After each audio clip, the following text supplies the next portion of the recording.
everybody? It's TJ Mckinley Podcast, episode 15. We say what we want, how we want, wherever we want. I got a special guest on today. Go ahead and introduce yourself, man. What's up, TJ? This is Hot Take Freddy from. Is it Twitter or is it X? I don't even know what it is now. Like, I'm an old head, so I'm gonna keep calling it Twitter. I don't like calling it X. I don't like it, like when you look down at your phone and you get notifications and then like pops up and you see like notification from X and like you stand around people and they don't know what it is. It's like, oh, it's got an X notification. Like they think I'm like looking at some like adult material or something like that.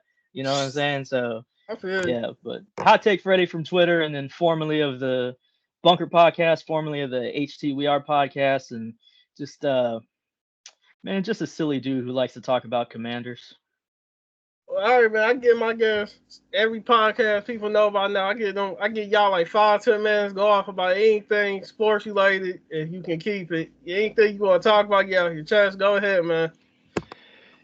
Like right now, it's weird because like the the landscape of Commanders football has always been us just bitching about anything and everything, and then it's always like we can't have nice things. We got to complain about when we have nice things, but then you look back on it, you're like, well, but we didn't have a nice thing. And it's crazy. Like this time last year, we're all talking about Sam Howell. Like, and you go from that to a year later and now what we get to talk about like right now. So like Mm, it's funny, I've never been in a time in a space where uh I haven't been ranting about like what's going wrong with the team, what the issues are with the front office, especially all that.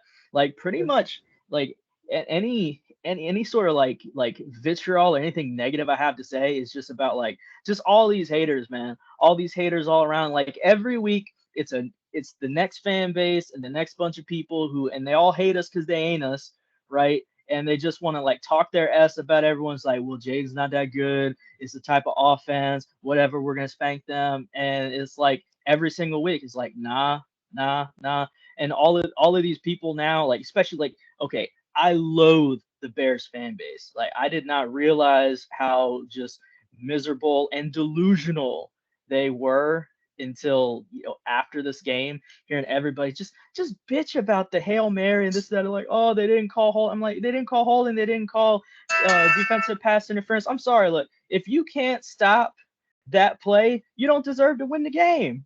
Like, it was a miracle of a play. We won the game, and as a Commanders fan, like, just been on the other side of heartbreak for so long. So like to mm-hmm. finally get one is great. And like for me, it's like, look, we deserve this. Let us have this. And that's another thing I can't stand too. Like Bears fans want to talk about the hell that they've been in, and other fan bases want to talk about the hell that they've been. I've been in this hell. I was born into this shit, and I have been in this hell for over 30 years. The last time Washington was in a Super Bowl was in 1992. I was 6 months old. All right. So like I did get to see it. I did get to see the Super Bowl. I don't really like remember what happened. I celebrated with a bottle of formula. Okay. But so like right now, I mean, we're living good. We're living good. We're eating good. We're feeling good. I mean, I, honestly, this is the most fun that I've ever had. Even when people like go back and talk to like the 2012, like the RG3 era and all of that, but we still had that sort of we had that bit of still had that bit of doubt. There's always like that doubt creeping in the back of your mind, and that hasn't crept in. And I've talked to so many other people in the fan base, and that hasn't crept into them either. Even this past game, where we're like, yeah, this game's over. We're gonna throw up this Hail Mary, whatever. But just like that, and everything changes. That moment, and I want to move on from it, just like everybody else. Like we're on to the next team. We're 6-2. We're number one in the division, right? We got to move on this. We got to keep talking about the Hail Mary, and everyone's talking about, well, what are we gonna call it? I like calling it the Hail. Pause for effect. Mary. So that's what I would like. But and then people are calling it like the Maryland Miracle, Noah's Ark, whatever. But it's such a seminal moment. And when we look back on, because we know where this team is going, and where this team is going is it's going up. It's going to be perennially in the playoffs and hopefully Super Bowl contender, Super Bowl winner. But when we go back and we look at like, okay, like where this started, when we like, it's going to be Jaden Daniels getting drafted. It's going to be Dan Quinn being hired, Adam Peters getting hired, the draft class where we get to. But this moment, that Hail Mary play, it's kind of like it's everything all coming together and us being able to mark, like this was the turning point. This is the part where it became real, where you understood, okay, this is the person that Jaden Daniels is. This is who the organization and the team is, and we can do it. And we're no longer on the other side of all of this misfortune. We're on the winning side of all of this. So I really think it's so much more than just a play, and that's why it's Mm-hmm. getting talked about so much. And it's something that has never happened before. That's the thing that's happening with Jaden Daniels right now is that all of these things have never happened before, not even just for this franchise. I'm talking about in history of the league with what he's doing that is historic, which is crazy to me when people want to like discount what he's doing or act like we're overhyping what he's doing. We're really not. We're observing greatness, and that's what it is. And I think the reason why people hate on it so much, number one, we're an easy team to hate on. We've been an easy target for so long, right? No one wants to see us win. We're finally having some success. Everyone wants us to calm down. We ain't calming down. Dude, I am acting out of my mind. I have been so out of pocket for the entire season, and it's only good. Listen, if we make the playoffs, I'm gonna pull my okay. I'm just saying, like, it's real out here, and I'm just feeding on the excitement, and I want everybody to embrace it because this is what it is. Like, and for everyone out there who's saying, "Yeah, we got to tone it down," no, we don't. No, we don't. We've waited for too long. I'm not going to turn it down. We don't need to. And listen, we're going to keep turning up. Jaden Daniels is going to keep turning up. He is that dude. He is him, and he proved it in this game. Listen, the sore ribs, playing through all of that, people want to discount what he did. No, no. He's that dude. He's gonna keep showing that he's that dude. And yeah, I mean, honestly, I mean, at this point, I mean, like I checked, like we're number one division, we're number three in the league, in the entire league. So it's about time, I think, at this point in the season, for some of the other fan bases to start giving us our flowers a little bit. Yeah, I'm looking at this list. The last Nova, the one thing I like about Washington before we get started is that they always draft black quarterbacks, even when everybody was telling them we ain't gonna go into all that. But yeah, so the last notable quarterbacks, we ain't going by race. I just want to throw that out there.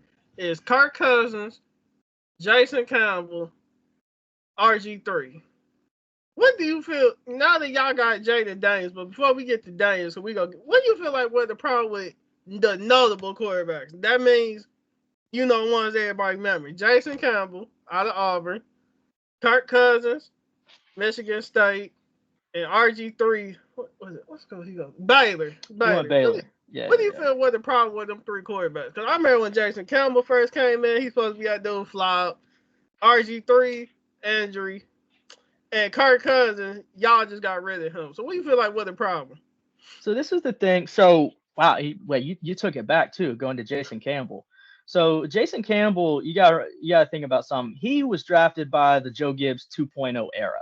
So Jason was never drafted to be like okay, he was drafted to be that quarterback in the way that Joe Gibbs teams knew how to do it. So he was drafted to be a game manager quarterback who wasn't going to turn the ball over, which is what he was, and he was going to fit into that system. To be honest with you, I think the biggest thing that derailed Jason Campbell's career, because he was a decent quarterback, was just the fact that he was drafted, he came in, and then um, Jason Campbell's time with Joe Gibbs and that whole staff and what they were looking to do was cut short. So that's the big issue there. I mean, I think that he could have had much more prolonged success now, but and it's a different state of the league now than it was even during that time. I think during that time you could be a game manager quarterback. Look, the days of winning Super Bowls with a Joe Flacco or winning Super Bowls with if you go back to the early 2000s, Brad Johnson winning one with the Buccaneers, or Trent freaking Dilfer winning one The with the Rams Ravens. because you have elite defense. Those days are just gone. It's not that type of league anymore. So, but like with Jason Campbell, he had a respectable career. So I don't think that it was organizational mismanagement. Now, you want to talk about organizational mismanagement and just the ineptitude of the franchise. when you talk about RG3 and you talk about Kirk Cousins. And it's interesting because they're always going to be linked because of the way that it was set up. And to be Mm-hmm. honest with you, I think both of them were set up for failure. Now, RG3 in 2012 was electric. We've never seen anything like it before. It was almost like it was kind of like the second coming of Michael Vick, but in a different way. I mean, honestly, the league was not prepared, and at that time when he was running the zone read and all that, it was something new. It was something defenses had to contend with. I truly believe that if RG3 hadn't gotten hurt in that wild card playoff game, if he hadn't messed up his knee when we played the Ravens earlier in that year, and then tore his MCL and all of that, that we would have made a Super Bowl run. I 100% believe that because nobody had an answer for it. Nobody had an answer for RG3. He was dynamic. He was never the same after that injury. But the big issue with RG3, well, part of it was himself, okay? Because part of it was his ego. After he got hurt, him and the people around him, his family, and it's been widely reported, and there's been talk innuendo about all that. He decided that he wanted to be a pocket QB. He didn't want to run around. The problem was is that he wanted to try to be something that he was not. The coaching staff knew that they weren't going to have success doing it that way. So, and that's how you enter Kirk Cousins into this whole equation. Now, this is the big issue. Mike Shanahan's guy was always Kirk Cousins. You get to think about this. Everything that the franchise gave up in 2012 in order to move up to number 2 to draft him, I think we ended up only having in that particular draft, we only had 4 or 5 picks in that entire draft. And you draft another quarterback in the 4th round. I mean, at the time, people were scratching their heads like why? Looking back, it wasn't a bad decision, but that's already not a good way to start because you already have RG3, who's supposed to be the savior of the franchise. It's like, why are you drafting this other dude in the 4th round?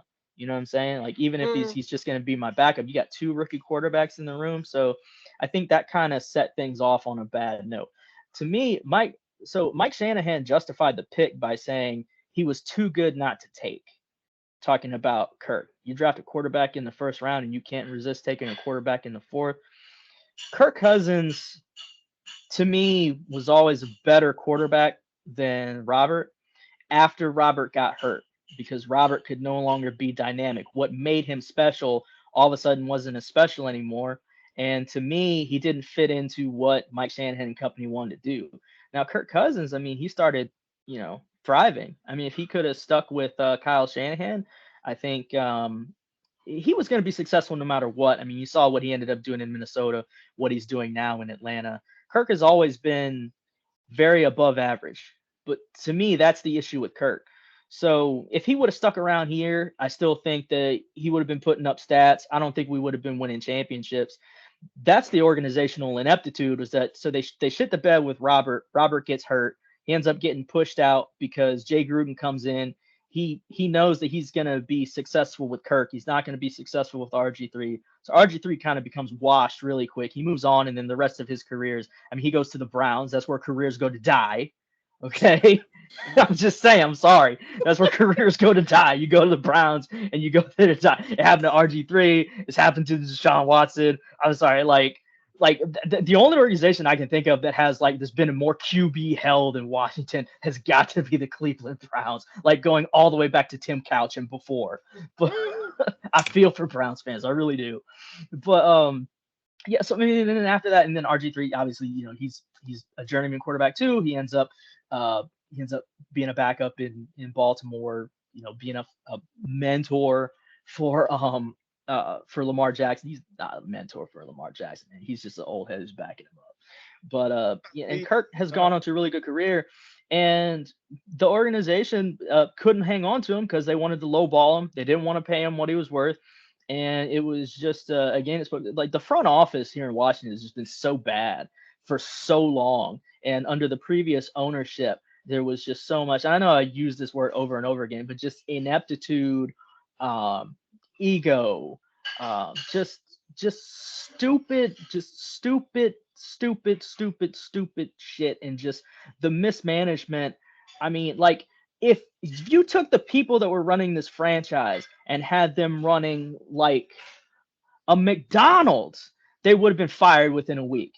Like it's crazy that you got this McDonald's though. multi-billion dollar franchise. You could take these same dudes and have them like and have them running a McDonald's or have them running a Dairy Queen or a J.C. Penney. They all would have been out on their ass within the first month. It's insane that the fuckery went on for as long as it went on. But I mean, it's just everything. No player, especially not a quarterback, was going to have success here because it starts from the top down. You know, you have if the front office is always in shambles, your football team they might win a couple of games, but you're never going to have sustained success because you have to have every single person on the same page, from the front office to the coaching staff to the training staff to the players, and you got to have the right kind of players. And when you have an organization that's so poorly run, players only want to come to your team for one reason, and that's money. And we gave out big money contracts to players who didn't deserve it, players who didn't fit into our system. You got all these people coming here and they're not playing for a job, they're playing for a paycheck. And contrary to what a lot of people want to believe in the NFL, look, it's hard to find a majority of players who really love the game, who are really playing it because they really love it and they want to be the best players they can be. That's something that I think gets lost a lot, is that professional football is exactly what it says. Professional football is a job. You know, you have players that are blessed to have the tools to play it. Not everybody plays this game because they love it. And I think a key to a lot of success is getting players who want to put in the work, who come here and they say, you know what, we're going to put in the work and we want to do well. And then you get the players who you don't have to pay as much, who actually want to grind because they want to reach for something better. I mean, that's a very difficult thing. And that's the margin for victory in the NFL is so small because the talent level is so high. But that's really where you get the big differences in teams, because everybody has talent, but you to get players who play hard, play for each other, team chemistry, all those things. That's where you got to have the right people making the right decisions, and that's why you have some organizations who know how to build a team, and you have other organizations like, you know, the Browns. I feel you, man. It's always them years that teams go through bad stunts or teams go through a decade being horrible, and then they might have 4 or 5 year run they doing good. Unfortunately, Browns been going through that since they left to go Baltimore, but we gonna move on. So let's get started with the latest breaking news. Breaking news: Cops benching Anthony Richardson for Joe Flacco. Let me go ahead and start this off. What's that dude name in with the Giants? Daniel. What's his last name? Dayball, Brian Yeah. Dayball. What's the Giants quarterback name? Oh, it's Daniel Jones. Daniel Jones. That Yeah. man. New York been horrible to the point. Saquon was fake injured. Come on, Saquon, we ain't stupid, bro. We know you was pulling the injury game to get traded. I don't blame you, but come on, Saquon.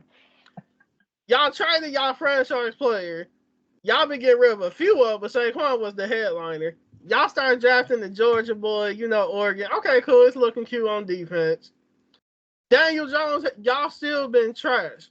NFC East just now starting to get a little competition with the Commanders and the Cowgirls and the Eagles. Well, the Eagles shouldn't, but it's starting to get a little bit more buzz. But come on now, the Giants been trash for how many years? Y'all ain't bench Daniel Jones. Okay, Anthony Richardson, the Colts. Come on now, like we know the Colts not Super Bowl teams. We know y'all not really even a playoff team. Y'all getting a little buzz. Y'all got the young dudes coming up. Okay, cool. Y'all act like Anthony Richardson just began. He going 1-15, 0-6. My bad, 17, whatever, every season. What's the Colts record like? 4-4, like 5-3. Y'all acting like y'all 1-8, 1-7 or something. Oh, he's lazy. I hate when they always put the label on black quarterbacks. And I ain't trying to bring the race card. It's like it's always the lazy or they're tired or he can't read the play. Stop. Y'all pinch him for a 39-year-old Joe Flacco. Come on, man. Joe Flacco out here moonwalking on. He's so old. Like, I'm tired that they benching quarterbacks with these old heads. Aaron Rodgers. Really, New York. Y'all brought Robert Saleh out the door like he a prisoner, like handcuffed. Like, come on, stop.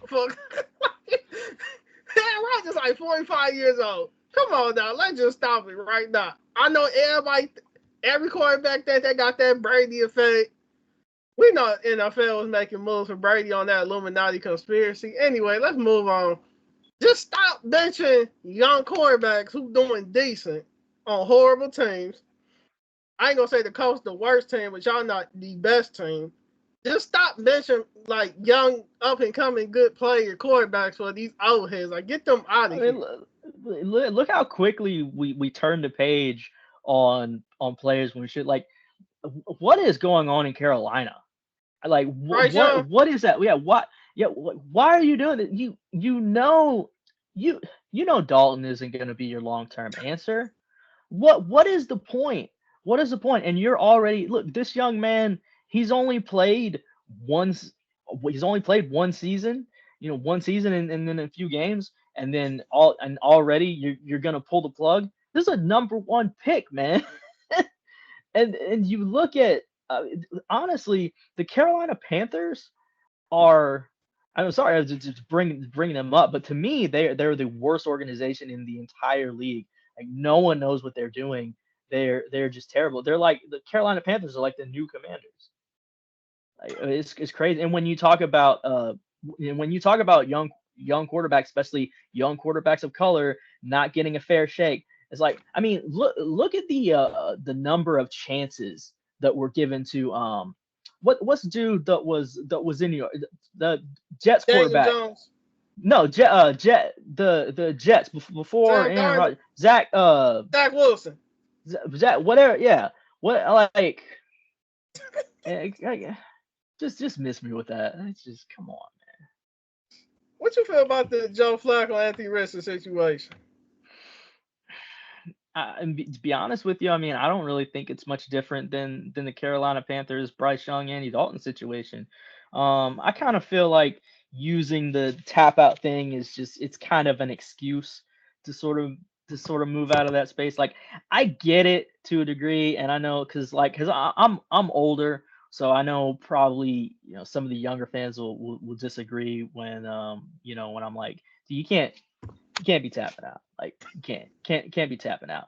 But Mm-hmm. I've heard it from both ways. I've heard people defending it. I have people like speaking out against it. This is just what I'll say on this, and I'll say it's what I heard from and what I've seen. I think it was Brian Baldinger. Might have been somebody else, but talking about I have never seen that at any level, and at that position, there is a certain degree of expectation. Like if you're hurt, that's one thing. But if you're tired, like you can't, you like, yeah, no. The thing is putting it on tape, and then it becomes that thing that everybody talks about. And Mm-hmm. the other thing that you got to keep in mind is we never know what's going on in the locker room. So what his teammates think of this, you know what I'm saying? So on the one hand, it's like, yeah, it might just be an easy out. Like, okay, we wanted to find a reason to sit him down anyway. Is there more going on here that we don't know about? I like to kind of be somewhere in the middle where I don't think it's as big a deal as everyone's made it out to be. But I do think it's a terrible, terrible thing to put on tape. And it's just something that you can't do. And if it is something that happens, it's like something that needs to be addressed and it hasn't been addressed in a good way. So yeah, and then also like in that moment, I really don't think that Anthony Richardson would have ever thought that this was going to be such a big deal and such a big talking point that everybody's talking about.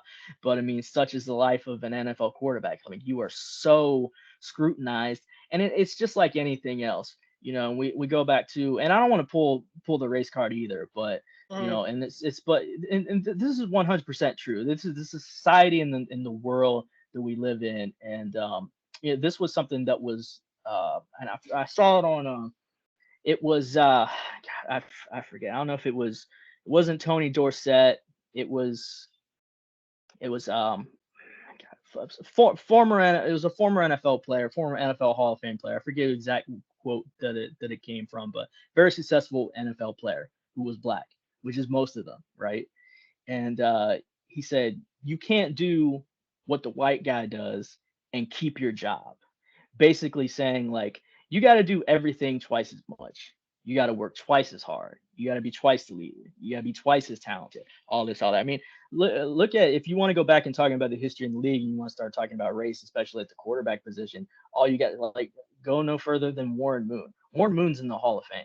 There's absolutely zero reason why Warren Moon should have been playing in the Canadian Football League during his prime years, because no one wanted to take a chance on a black quarterback, because they thought that um, teams didn't want a black quarterback to be the face of their franchise. Even when we talk about the history, when we talk about the Washington Redskins, now Washington Commanders, and we like to talk about Doug Williams is the guy who's the first black quarterback to start in a Super Bowl and the first black quarterback to win a Super Bowl. We talk about how long after that it took for there to be another one.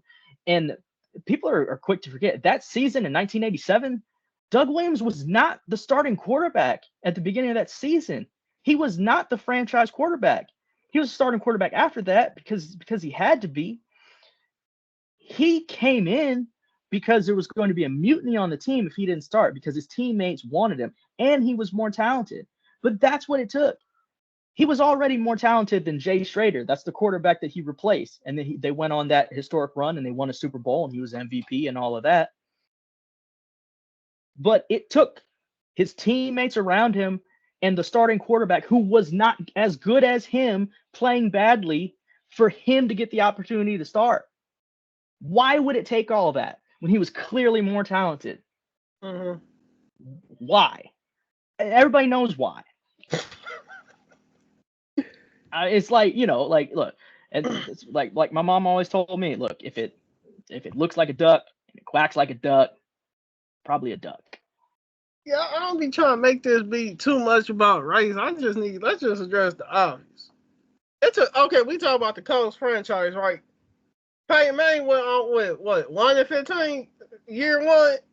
He ain't get back. Colts ain't starting one until they got Edgerrin James and all them years. No, basically they got the White Freeney and all them later. Basically, that's like 3-4 seasons later. Peyton Manning wasn't one of the first 3 years. He was Peyton Manning was getting that work. He didn't get benched one time. Anthony Richardson be having, even though AFC South not really a major conference, he be having y'all in the playoffs or close to it when we know the Colts supposed to be bottom of the barrel. Like Jonathan Taylor, he can't carry that whole team like Barry Sanders. Come on now. There's only one Barry Sanders, but come on now. Y'all benching him because I get it, but it's how y'all did it, though. And sometimes, yes, the media be hyping stuff up, but you know how. I just know how certain things go in real life. There's more to that story, but we going to move on. Stephon Diggs, another AFC South team. Houston Texans, up and coming rock. Okay, let me ask you real quick. You think they a hype team, a hype train team, or they really on the rise? The Houston Texans. I gotta see it. Like I gotta see more. And I know if I was saying this at the beginning of the season, everyone would say I'm crazy. But like I don't. The sophomore slump that CJ Stroud is going through, and just like I don't want to call them pretenders, because I don't think that they're pretenders, Mm-hmm. but they definitely are not. They're not meeting expectations, and maybe because they had so much success last season and we really weren't expecting it, so that really raises your expectations. So I think there's some growing pains there, but like, so for me, I still believe in the Houston Texans, but I think the issue is that the expectations should have been tempered a little bit more than they were, because everyone's expecting like, oh, Houston's going to come out and they're going to be like one of the top 3-4 teams in the AFC, and it hasn't happened. I do think that they're going to get there, right? But I also think that we found that, look, CJ Stroud, he had a great rookie campaign, but he's still human. You know what I'm saying? So, but Jaden Daniels is not. Jaden Daniels is not human. Mm-hmm. Yeah, the Houston. Okay, but let's the main news I want to talk about. Stephon Diggs is. I'll call him a number 2 receiver. I know most fans see him number 1, but I see him as like a slot receiver, not a number 2. That's just in my opinion, the way I see him play.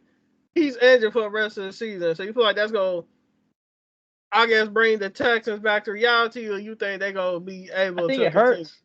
I think it hurts a lot not having him, but I do kind of put him into that same kind of category. I kind of liken him to almost like an Alshon Jeffrey years ago with the Bears. It's kind of you have like kind of like a tweener, like is he number one, number two? Like it depends on what team he's on, right? Mm-hmm. Depends on the talent level around him whether he's a number one or number two receiver. I think that his best football is kind of behind him, honestly. So I mean, it hurts to lose him, but I really don't think I think that the Texans are going to make a deep playoff run anyway this year. I think they still have some improvement to do, and I think they have a little bit of a longer road to take. Now, like I said, I still think that they're going to get there. I still think that C.J. Stroud is special. I think that people who are writing him off and saying that he had such a good rookie campaign and now he's not what he was last year. I think it's foolish to go ahead and say that, especially at this point in the season, like how quick we are to where the narrative changes. But yeah, no, I think it hurts them really bad. I don't see Houston getting past the divisional round of the playoffs. They're not playing an AFC Championship game this season. It's just not going to happen. Especially with not having him at receiver. Them AFC teams, come on now, y'all. Come on, Texans. Like it's like one of those Cinderella stories. It's like every year, every 2 or 3 years, y'all see you got a little man. Every two, yeah, he been in the back for a minute, but yeah, I see. Shout out to Lil. What's his name? This is my son. This is my son Levi. Shout out to No, Levi. what's crazy? So he came in here. He wants to do everything like daddy. So he came in. So look, he put his hat on. He put his sweatshirt on. So like, uh, Yeah. he's gonna be a podcaster one day like me, right? What do you think about the current quarterback situation, man? You don't know? Okay. I don't know about it. Okay, let's the top four because on this podcast I don't like to go with the headliners, with the main team people talking about, but I feel like for this podcast I decided to the top four NFL teams right now, based off ESPN: Bills, Steelers, Texans, and Chiefs. They are the division leaders right now. So let's start with the Bills.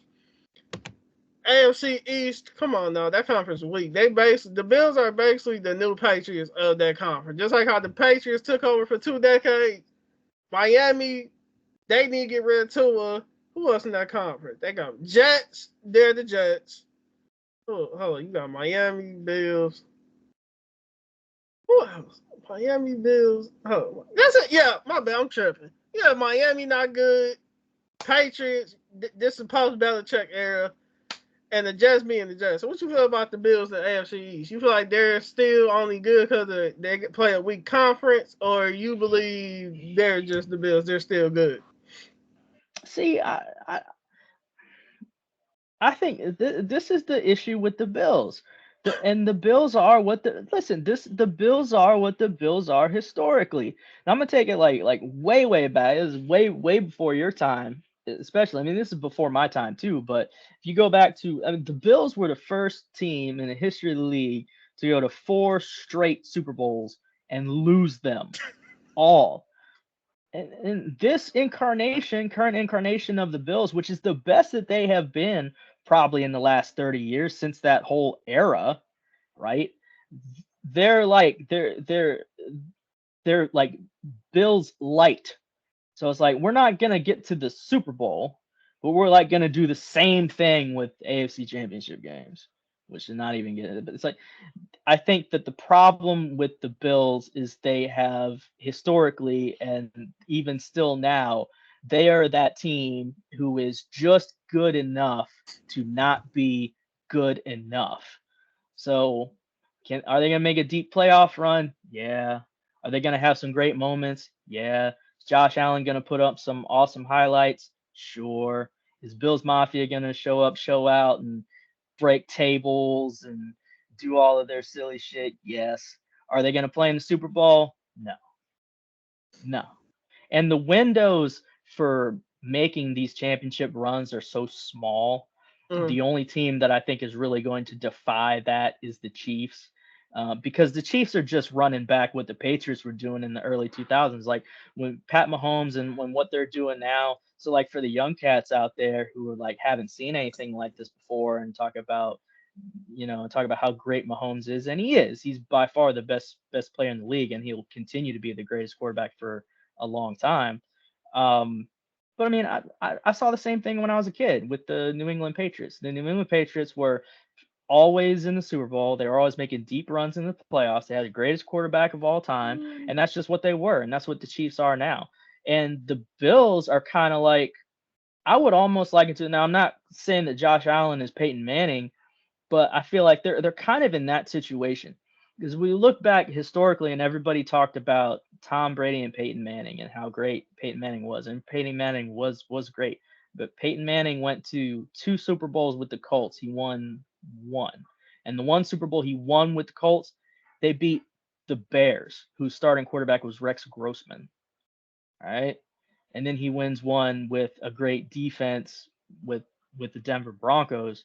But I kind of look at the Bills like that. Like I think Josh Allen, maybe he'll get one Super Bowl in his career, but I think that'll just be once, and it'll be because like Pat Mahomes is hurt that year, or something dire Lamar, happens they in play. Baltimore. Yeah, something happens with Lamar, like someone like he gets into like some type of accident or something, or someone breaks his legs, like something crazy. I just feel like so long as you have those two dudes in the AFC, I mean, I just don't see anybody outclass him. Is the problem is that Josh Allen is being great at a time where you got 2 or 3 other quarterbacks that are just elite.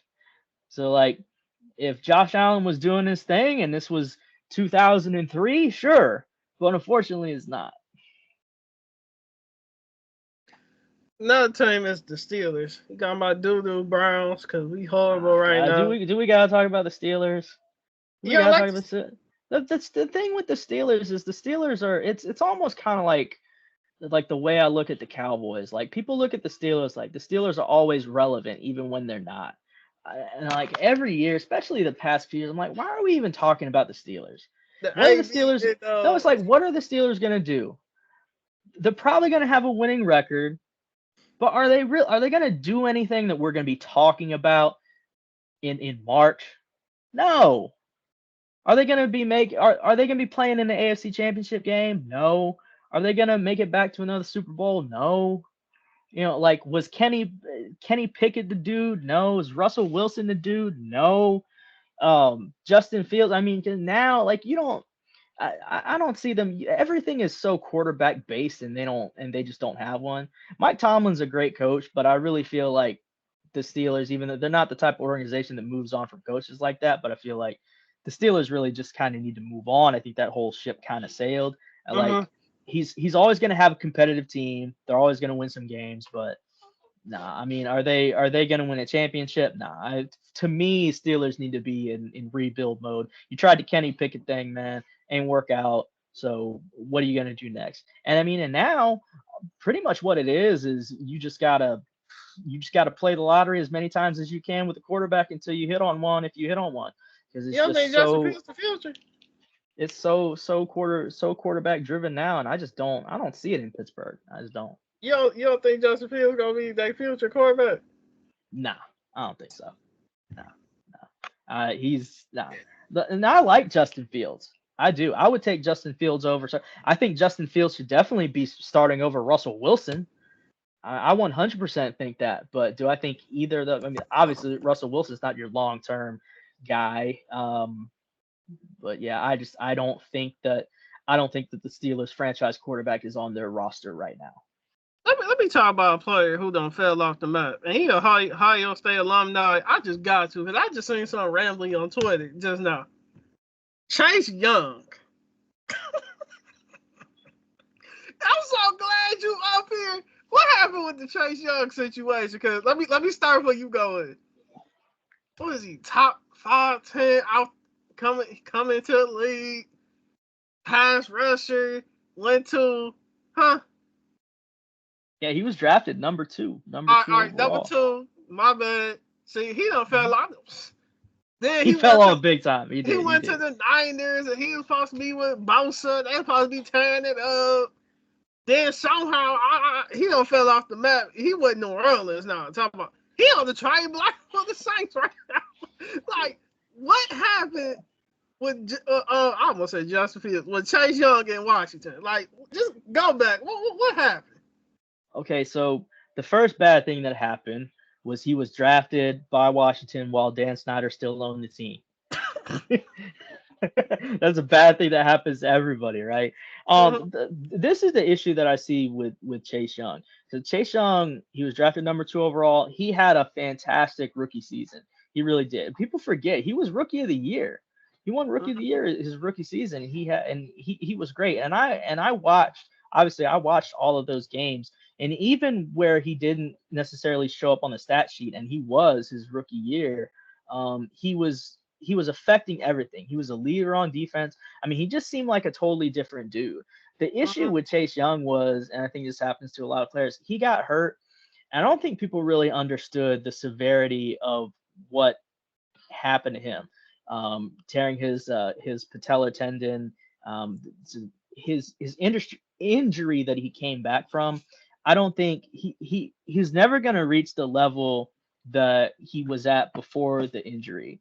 I actually think that he probably just could have quit football. I think the problem is that, and he understands and he knows that physically he's never going to be able to get to where he used to be. So now it's just a matter of, can I make money, right? Can I do my thing?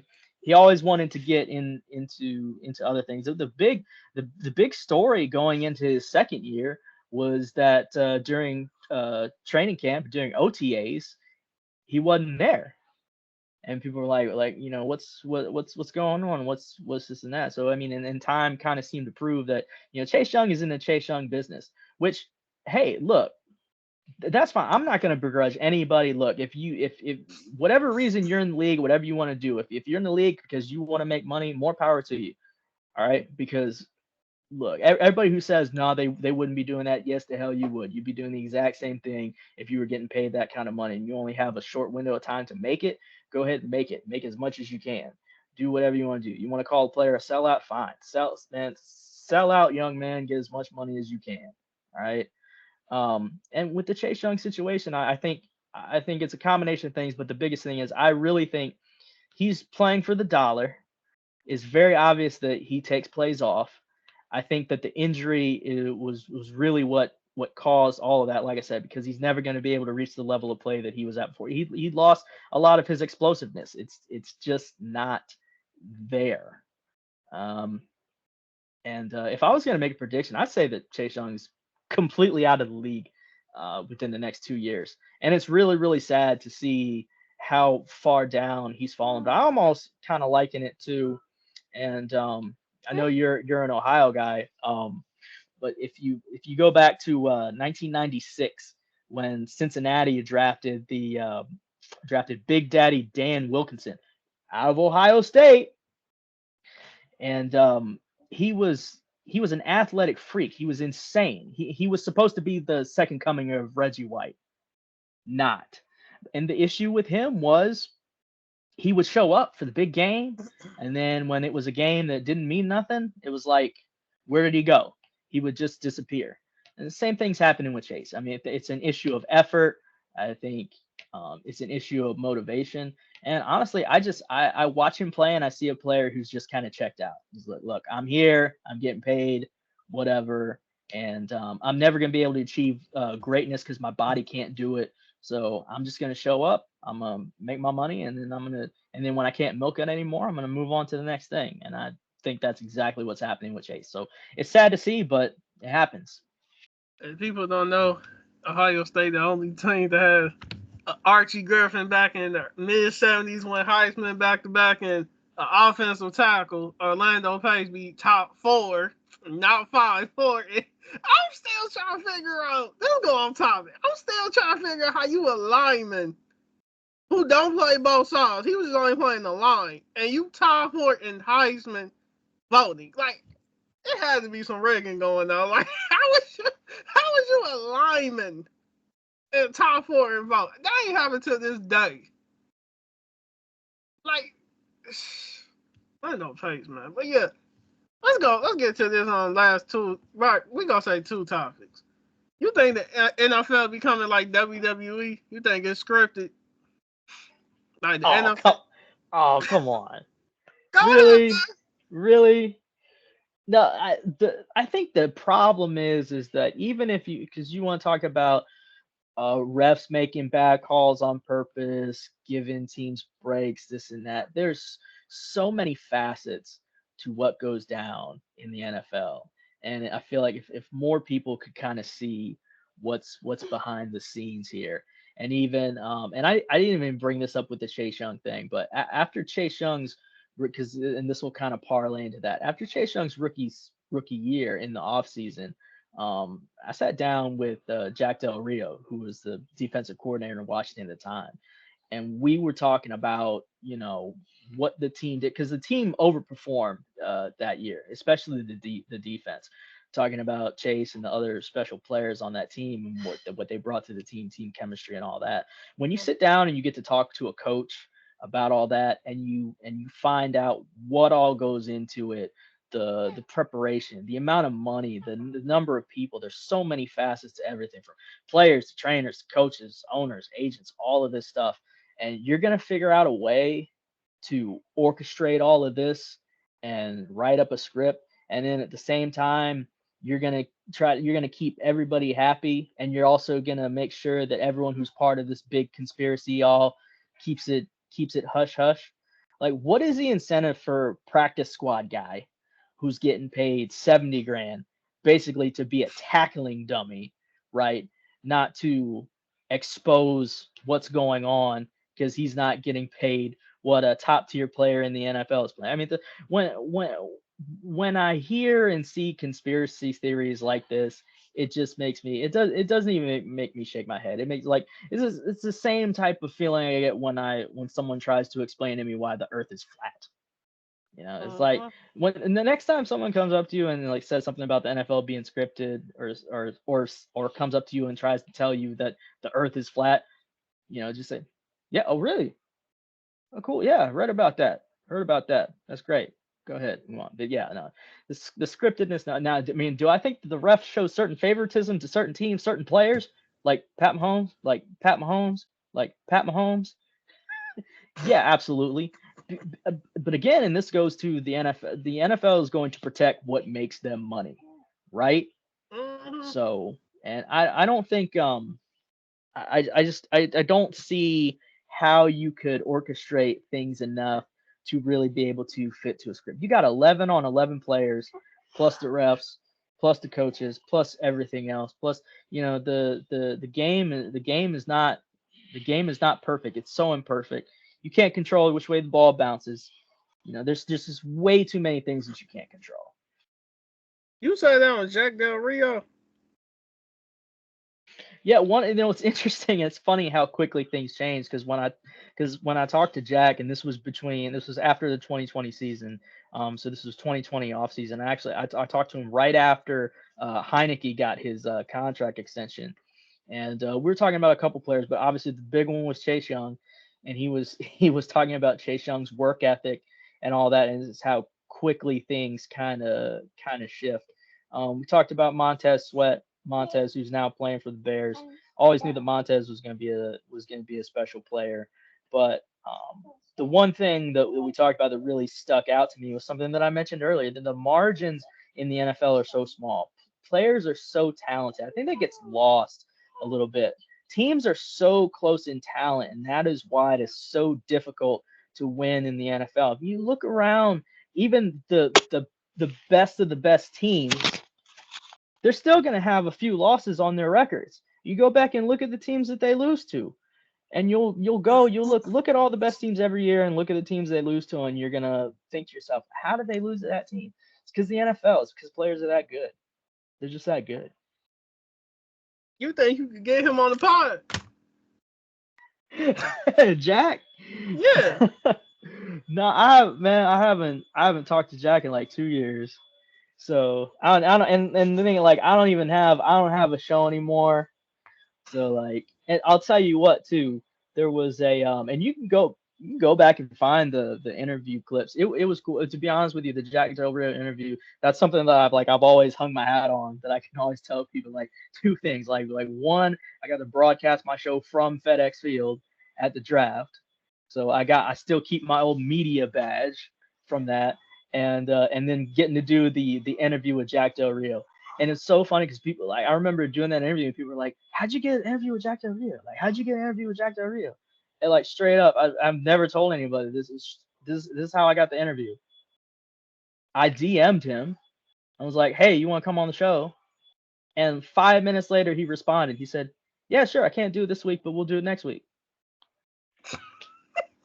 That was it. Because it's people like, who do you know? Like, did you get in touch with his agent? He's like, literally, I sent him a DM.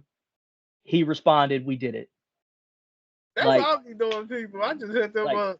like right place, right time. No, that's it. And I tell everybody too. If you have a podcast, you have a show, just reach out to everybody, message everybody, just bug people. What's the worst that can the worst that can happen is that they say no or they don't come on. But it's like you miss 100% of the shots that you don't take. So everybody who's in the content game, who's got a show, who's got this, who's got that, just ask. Just ask. I'll tell you a funny story. I can't tell you which podcast it is, but it's a friend of mine, fellow podcast. I remember when we drafted Sam Howell a couple of years ago. He's like, "Yeah, I'm getting ready to have Sam Howell on the podcast," and so, got in with like a friend of mine knows his agent or something like that, and it ended up not happening. I was like, "How come Sam didn't come on the podcast?" He's like, "Oh, he wanted like $400 for 10 minutes." Crazy, So, man. I got half an hour with the assistant head coach for free. So, Dude, and he was cool, and he was a cool dude. He was a cool dude. head coach of the Jaguars for what? 3-4 years? Was it Yeah, that yeah. long? He was head coach of the Jaguars for a few years, and did some good things there. Those Jaguars teams kind of get forgotten about. They actually did have some decent teams for a David while. Gerard, Oh yeah. Leftwich, Fred Hey, Taylor. Byron Leftwich is my dude. Like, don't even. Then Fred Taylor. Yeah, we're really taking it what's them back. two big boys in the D tackles? It was Big two John Henderson. John Henderson. Henderson. He's the one who got the. He's the one who got the slap. You know what I'm talking about? The slab. I'll What's send you the- the video. Yeah. Before every game, he'd have one of the trainers slap him in the face. I'm 100%. You haven't seen this? I'm gonna post it. I'm gonna tag you in it. What was he? Was it Marcus? Was that Mark? What was his name? Mark? What was the other D tackle name? I can't remember. Why are we talking about the Jaguars now? That time. Since we talking about what you think they about to do with Trevor Lawrence, I think they about to get rid of him. That's just my opinion. I mean, yeah, That's a one word answer. I'll tell you what they're about to do with Trevor Lawrence. Lose.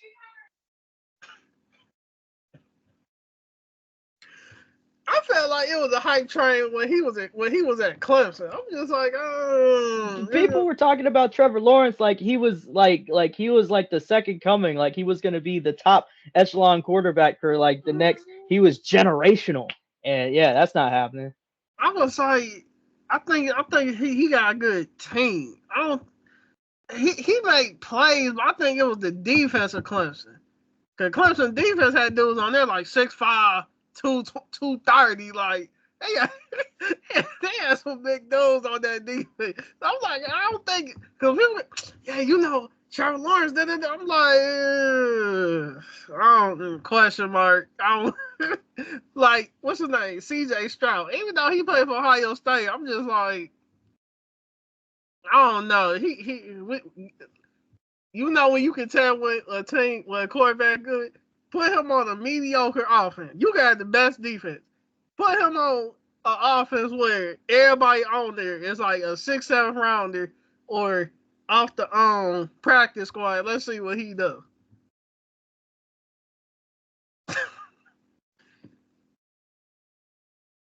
Well, yeah, man, you got anything else you want to close out with? No, I was looking at. I mean, we pretty much hit on everything. Like this is cool. Like we've gone over the whole league and all of that.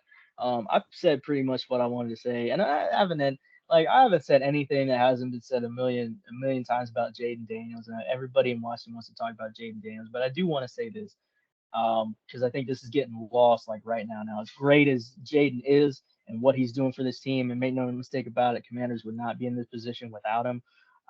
The defense has really started to come on. They're really, really playing for each other. Terry McLaurin continues to be the unsung hero. Terry has been Mr. Washington since he arrived in Washington. He's criminally underrated every year. He's like top 4 in the league right now in yards, and he's just gonna keep going up from there. But and then the only other thing I gotta say is anyone who's listening to this who's been in quarterback hell, or maybe you're a fan of the other team and you're just about fed up, come jump on the bandwagon with us. We'll take you in. We'll take everybody in. Everybody can come jump on this train and be part of this because it's special. And like I said, we've been waiting a long time for this, and it feels good. So, but anyone wants to jump ship, wants to drop their trash ass team, and come jump on the Commanders bandwagon. Come on, we got plenty of room for you. All right, everybody. Y'all, tell them where they can find you real quick before I close out. Yeah, sure. So you can find me on Twitter/X at Hot Take Freddy. That's HOTTAKEFREDDIE.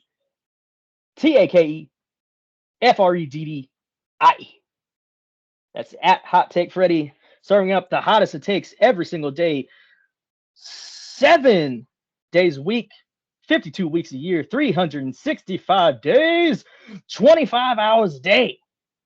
25 hours a day. The hottest it takes, serving them up fresh for you every day. Give me a follow, like, share, subscribe, blah, blah, blah, blah, blah. My Venmo's in there. You can send me money, yeah. All right, well, this has been TJ Mckinley Podcast, episode 15. We say we'll work how you want, where we want. And everybody have a good night, and thank y'all for watching.